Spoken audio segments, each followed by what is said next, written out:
Ok, pessoal, então, oficialmente, né, sejam todos bem-vindos a mais um Hot Seat exclusivo da mentoria Regras do Jogo. Hoje a gente vai falar sobre a arte de ter foco. Esse é um assunto que eu considero, assim, importantíssimo, né? Muito, muito importante mesmo, né? A gente vive numa fase em que as pessoas têm pouquíssima capacidade de ter foco. A gente vive no que talvez possa se chamar até epidemia, né, de TDAH, né, que pelo menos até onde eu já li, né, e aí eu não estou falando como não sou médico, né, mas é uma doença real, mas inúmeros casos que são diagnosticados assim, na verdade, não são doença, são uma incapacidade de lidar com um ambiente que dificulta ter foco e a pessoa não tem concentração para as atividades e tal. Então, eu acho que esse tema ele é muito relevante e, principalmente, eu acho que ele é um tema transversal, assim. E todas as pessoas que estão na mentoria nesse momento que eu estou gravando o vídeo, né, acho que todas vão poder capitalizar o que a gente vai conversar, que todas vão poder pegar insights que vão ser preciosos aí para os seus planos de ação e para os seus objetivos, tá certo?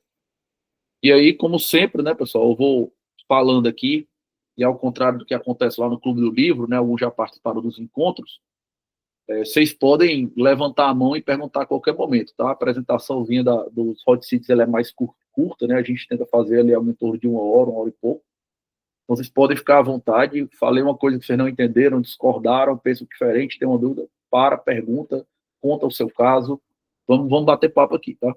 A ideia é a gente tentar transformar esse hot seat numa chave, né? Para dar alguns insights aí para que vocês consigam ter mais foco na busca dos objetivos de vocês. E aí eu gostaria de começar, né? Fazendo mesmo uma reflexão de por que esse assunto. Eu me considero até uma pessoa relativamente focada. Vou dizer totalmente, né? Nem sei se isso é possível, mas me considero um cara relativamente focado. Não acho que é uma coisa que atrapalha muito meus objetivos. Mas aí eu acabei lendo um livro há pouco tempo, chamado Foco Roubado, e esse livro me deu muitos insights interessantes. Né? Vocês vão ver que eu acabei linkando esse livro com vários outros livros que eu li na apresentação aqui, vão aparecer vários livros, e eu fiquei realmente muito, muito interessado nesse tema e interessado em conversar com vocês sobre ele, porque eu acho que realmente é uma grande dificuldade que existe hoje. Né? A gente tem, claro, pessoas que não sabem o que querem, mas mesmo quando a pessoa sabe o que quer, mesmo quando a pessoa sabe qual é o objetivo dela, e eu estou falando de tudo, melhorar a saúde, ficar rico, melhorar o relacionamento, aumentar a sua espiritualidade, vender mais, ter sucesso profissional, estudar, qualquer coisa. Ela, mesmo quando ela sabe o que ela quer, mesmo quando ela sabe quais são as prioridades dela, ainda assim a gente tem dificuldade para ter foco. E a conversa hoje é sobre isso, certo? Sobre foco. E eu quero trazer alguns insights aqui para vocês que eu não só tirei desse livro, como juntei com outras leituras. E o primeiro desses insights, pessoal, é o seguinte: eu queria desfazer com vocês, na verdade, um mito, que é o mito, né, de você ser multitarefas. A gente criou na nossa cabeça, né, eu acho que é até uma coisa comum, assim, a gente senta para conversar com alguém, né, e a pessoa ela se orgulha de dizer assim, não, eu sou multitarefas, né, eu faço muitas coisas ao mesmo tempo. Tudo bem, pode ser verdade, né? Talvez vocês mesmo que estão aqui participando ao vivo pensem isso aí de si mesmos. Mas os estudos científicos que existem, eles são muito consistentes, muito convergentes e muito consensuais no sentido de que a acumulação de tarefas se dá em prejuízo do desempenho.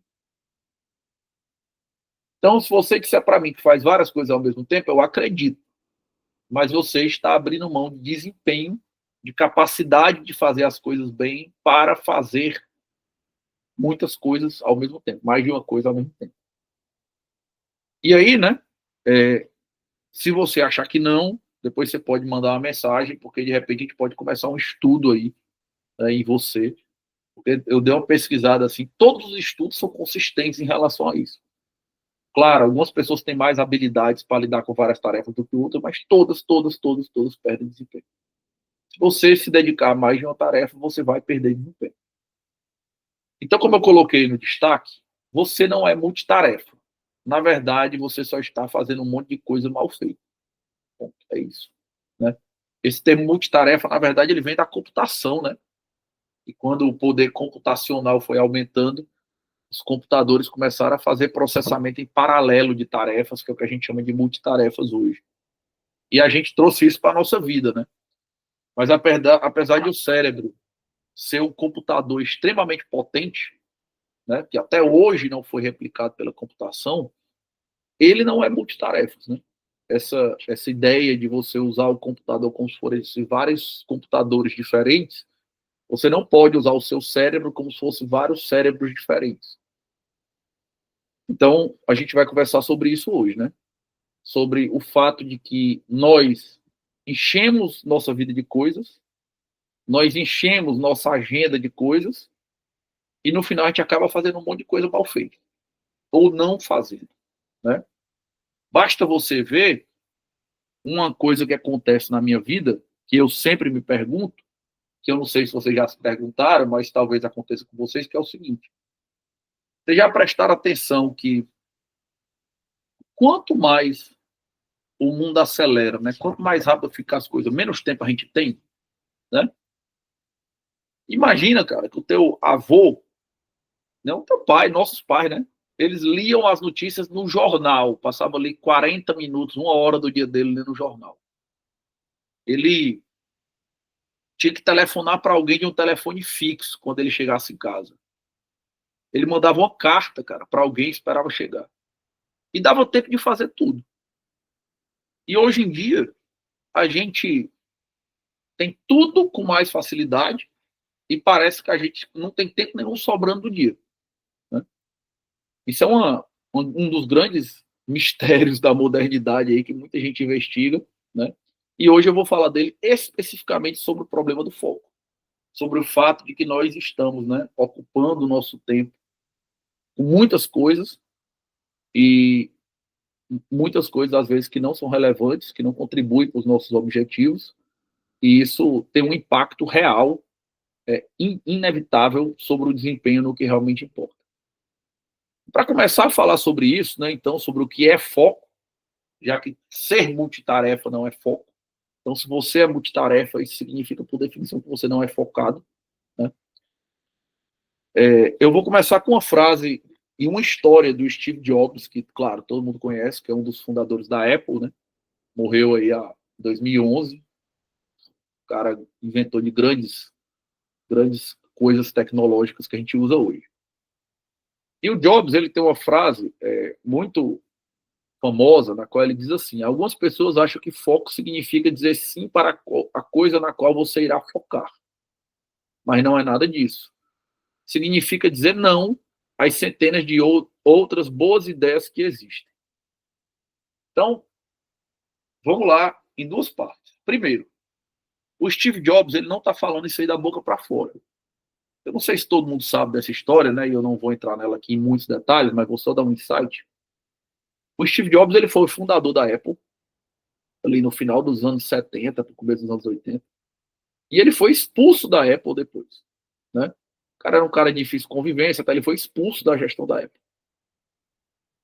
Em 1997, ele foi chamado de volta para a Apple.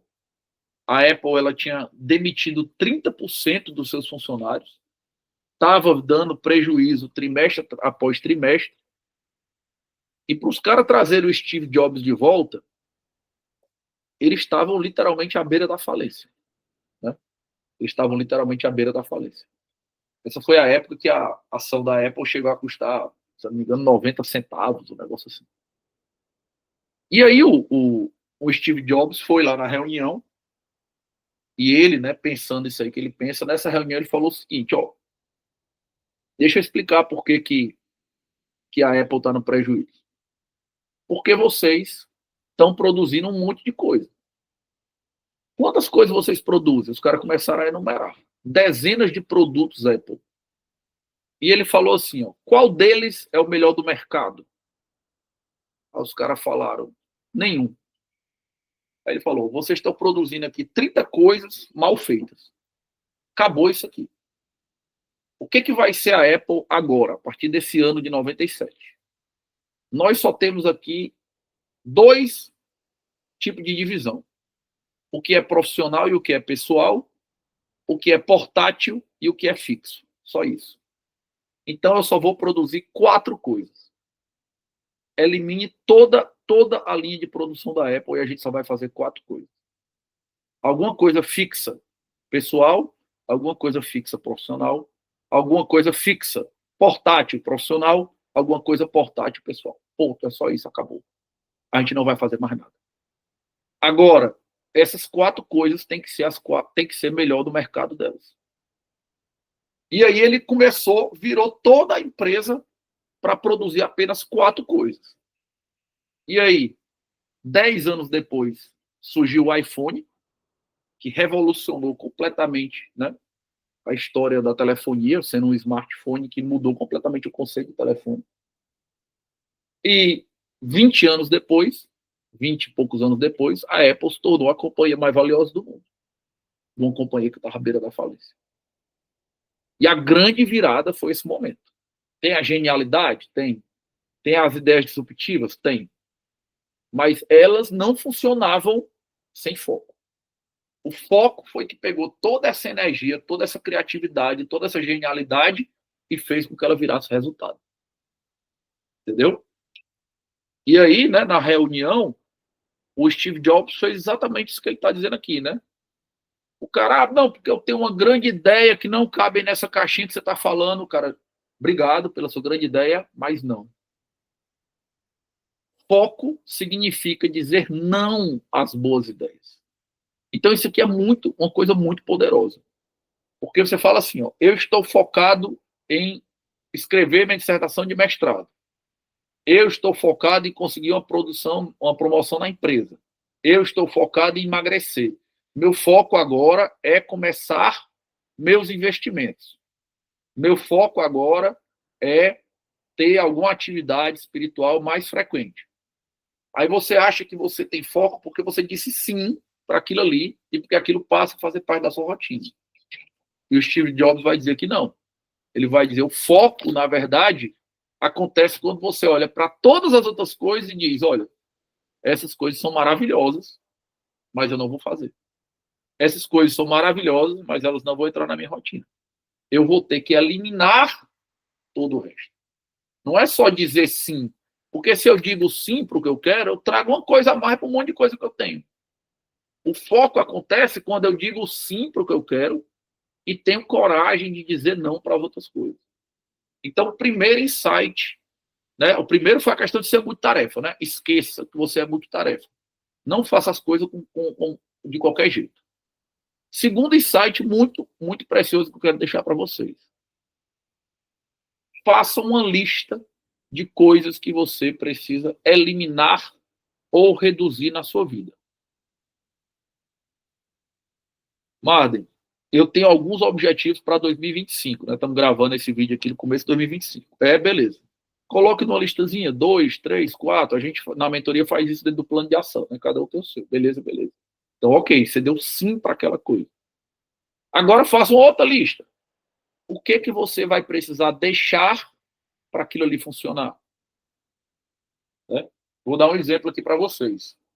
Quando eu estava no colégio, eu gostava muito de jogar vôlei. Eu jogo até hoje, né? Mas na época eu jogava assim, realmente viciadamente, né? E eu era da seleção do Cristo e da seleção do Clube do Vôlei. Então, do colégio e outro clube, né? E aí, quando eu entrei no terceiro ano, que eu queria passar no vestibular, né? Eu tentei administrar tudo. Eu sempre fui um aluno bom, era quadro de honra, tirava nota boa, tal, vou administrar isso aqui, vai dar certo.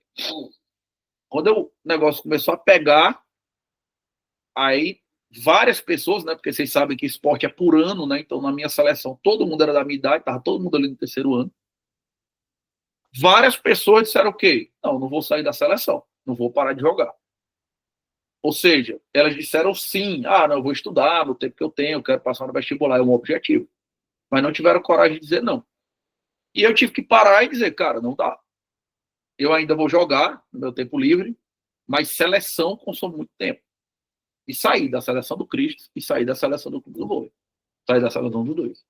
E passei no vestibular.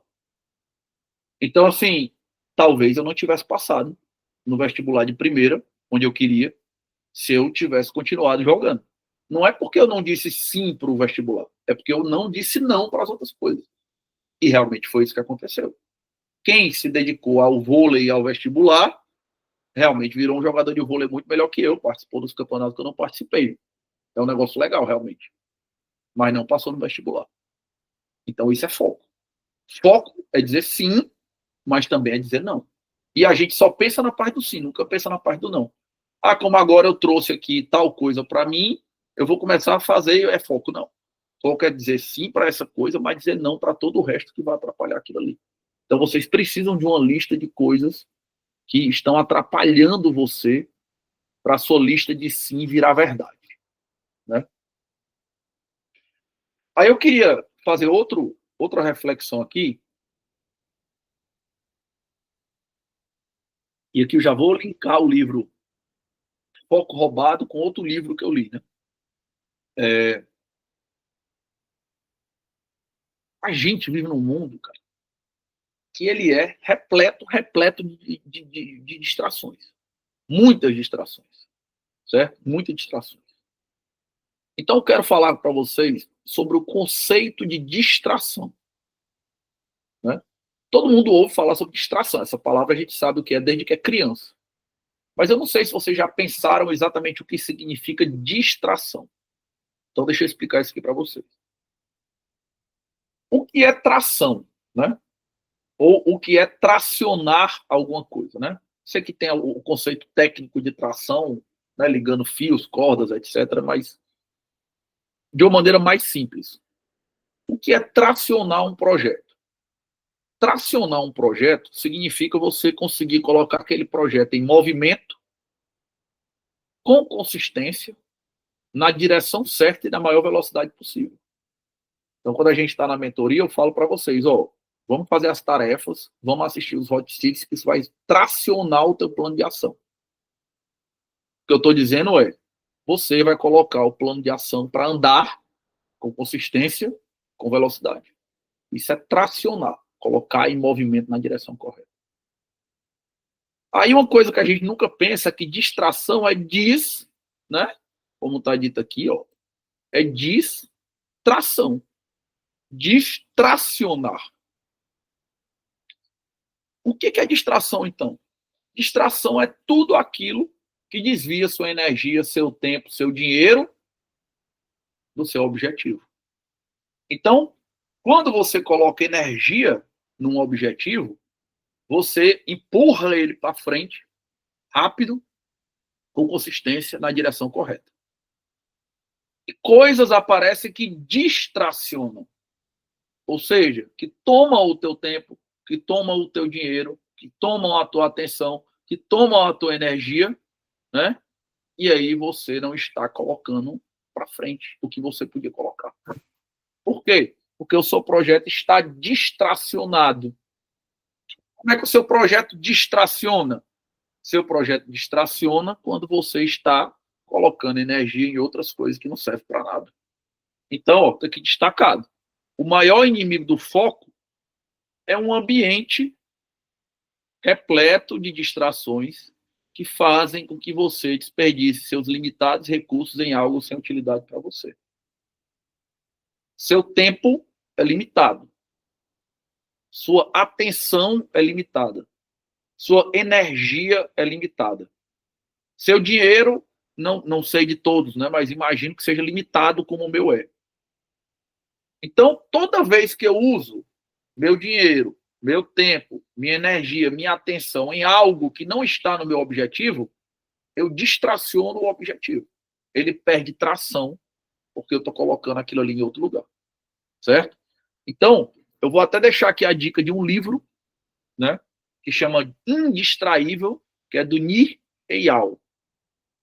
Esse cara, ele é um cara super interessante, porque ele é o seguinte, ele é um cara do Vale do Silício, trabalha nas empresas de tecnologia, trabalha nas Big Techs, e ele desenvolveu, em parte, a tecnologia dela para manter a gente engajado e manter a gente nas redes sociais.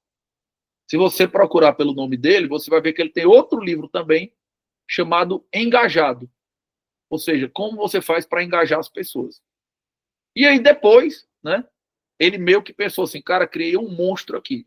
Né? Agora as pessoas estão distraídas com esse negócio de redes sociais, ninguém faz mais o que tem que fazer, e eu preciso dar um jeito nisso. E aí ele veio com outro livro, que chama Indistraível, que é um livro cheio de técnicas, né, para você conseguir lidar com um mundo que ele é repleto de distrações.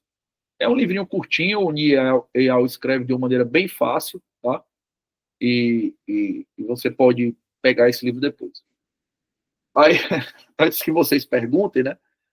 Quando eu fico fazendo os hot seats indicando livro, depois o pessoal fala, cara, como é que a gente vai ler esses livros tudinho? Tem o Clube do Livro, você passa a trilha de leitura individual, cada hot seat aparece 4, 5 livros. Primeira coisa, Clube do Livro, trilha de leitura individual. E aqui, os livros da Hot Seat. Cara, você faz se for um grande problema para você.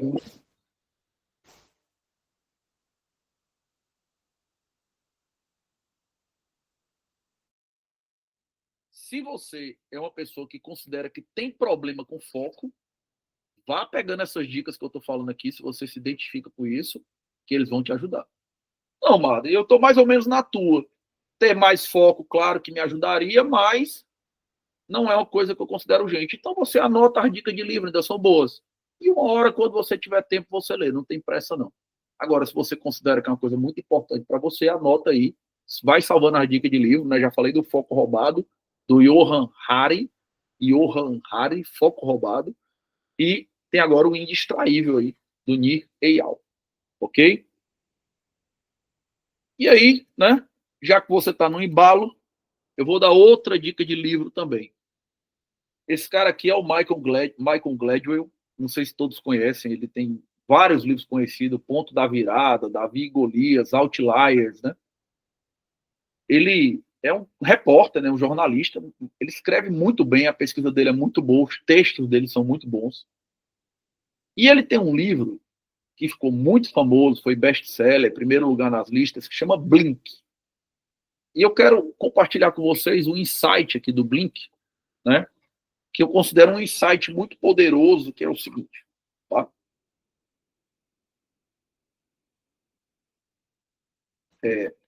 Nós temos a intuição, não sei se vocês compartilham disso, mas eu acho que todo mundo pensa assim. Nós temos a intuição que uma maior quantidade de dados deixa você melhor informado. Né? Ou seja, quanto mais notícias eu ler, melhor. Quanto mais colunas tiver na minha tabela para analisar uma empresa, melhor.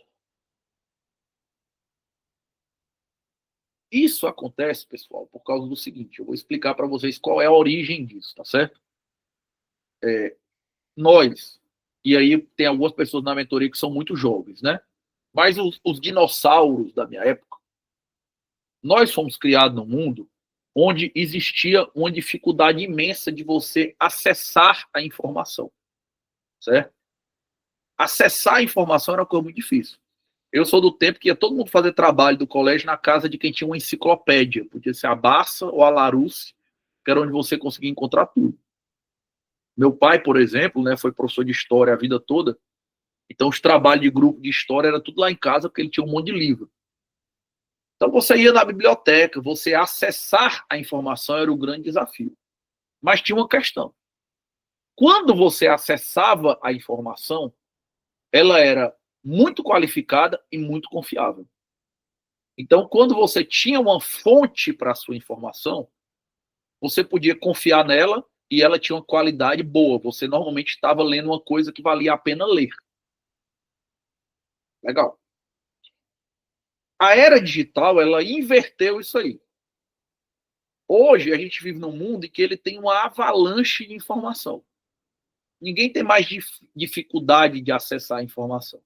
O grande desafio da gente agora é filtrar a informação. O seu grande desafio agora é filtrar a informação. Exemplo, né? Eu estava aqui procurando hoje de manhã uma informação no Google, e aí você vai procurar uma informação, coloca lá no Google, aí ele fala assim para ti: encontrei 17 milhões de resultados. Cara, não me serve de nada isso aí. Para que eu quero 17 milhões de resultados? Se eu parasse de trabalhar e ficar só lendo esses resultados, talvez eu não acabasse até morrer. Entendeu? Eu não sei se vocês já foram na terceira página do Google. Eu nunca fui. Raramente, muito raramente eu vou na segunda. Entendeu? Mas você tem que filtrar a informação. Por quê? Porque é uma avalanche de informação que a gente vive. E eu preciso filtrar por quê? Porque eu não sei se a informação presta, eu não sei se ela é confiável, eu não sei se ela vale a pena ser lida. Então eu inverti o problema. Eu fui criado, e alguns aqui também no mundo, em que o acesso à informação era muito difícil, mas ele era assim, o Google Ads é ótimo. Não, sim, aí tudo bem. Mas a gente está falando de uma coisa paga, né? E o exemplo do Google, ele é um exemplo pontual no meio do mundo, né? Eu estou falando que a gente tem uma situação em que realmente você não consegue, você precisa filtrar a informação o tempo todo, né? Noticiário, jornal, revista, grupo de WhatsApp, é infinito isso aí hoje. E-mail, tudo. Então, cara, a gente saiu de uma situação na qual nós não tínhamos acesso à informação. Nós tínhamos que ter dificuldade para acessá-la, mas ela era confiável. Então, eu tenho a intuição, e alguns aqui certamente também, de que quanto mais informação eu tiver, melhor.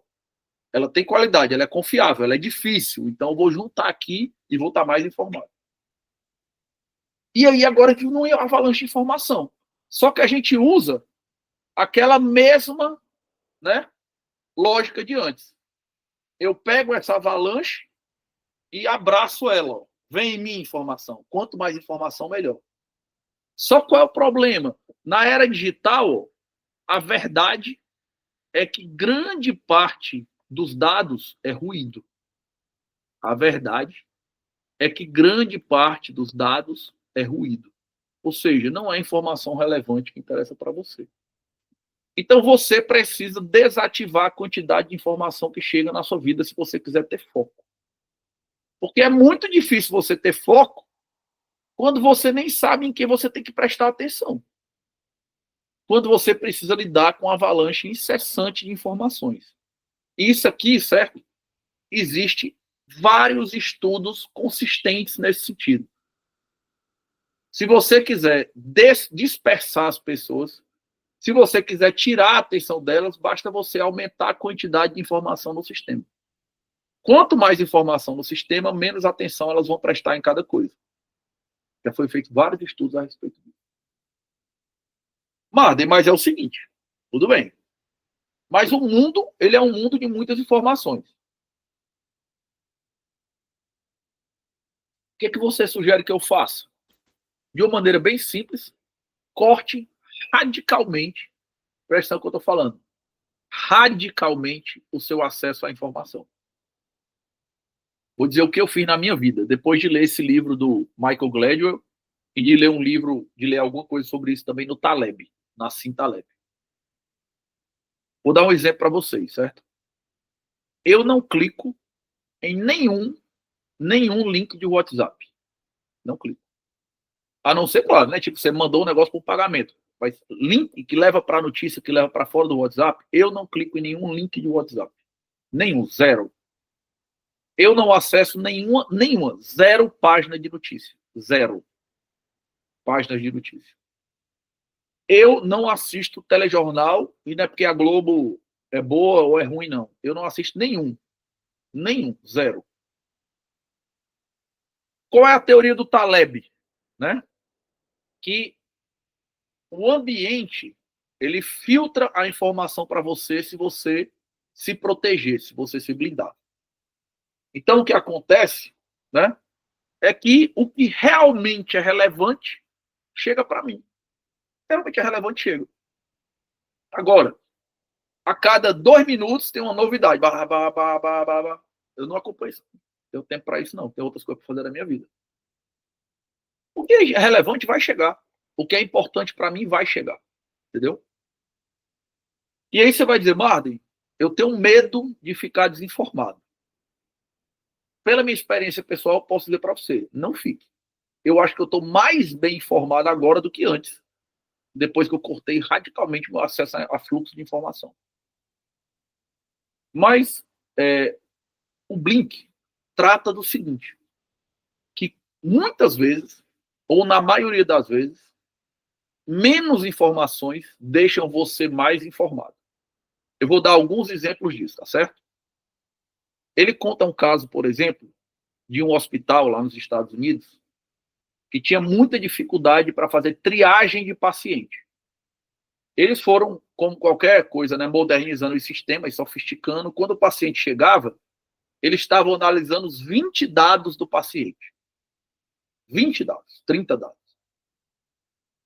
Para poder saber que caminho ia dar para o cara, quão urgente era o caso do cara, se o cara ia morrer ou não ia morrer. E aí um dia, um médico lá no desespero, porque estava com pouca gente, começou a adotar um procedimento radical. Foi o seguinte, cara, ele falou, a gente só vai ver 2 parâmetros. Tu só vai ver 2 coisas no paciente. Eu não tenho certeza se são esses dados, tá? Pode ser que eu esteja confundindo, mas eu acho que era pressão arterial e saturação. O cara está oxigenando bem? Como está a pressão dele? Olha só as 2 coisas. A gente vai tomar todas as decisões com base só nos 2, que é o que dá tempo de fazer.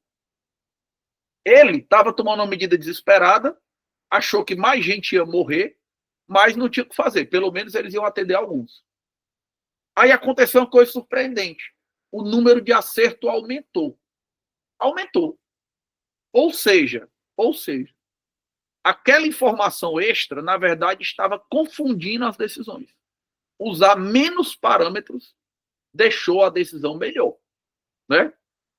Tem um cara aqui, ó, dos investimentos, eu até já mostrei ele em outra hora, eu queria ver se eu acho o livro dele aqui rapidinho.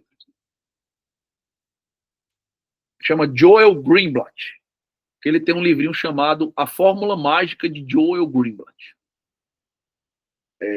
Se você entrar num site tipo Status Invest, você vai ver que ele vai te dar, sei lá, 40 parâmetros para analisar ações. Se você pegar aquela minha planilha, né, eu analiso mais ou menos uns 12 parâmetros. Né? Quando eu mandei para vocês o exercício, né, não sei se todos que estão me assistindo aqui já assistiram a um hot seat chamado Como Fazer uma Carteira Previdenciária de Ações, mas lá tem um exercício.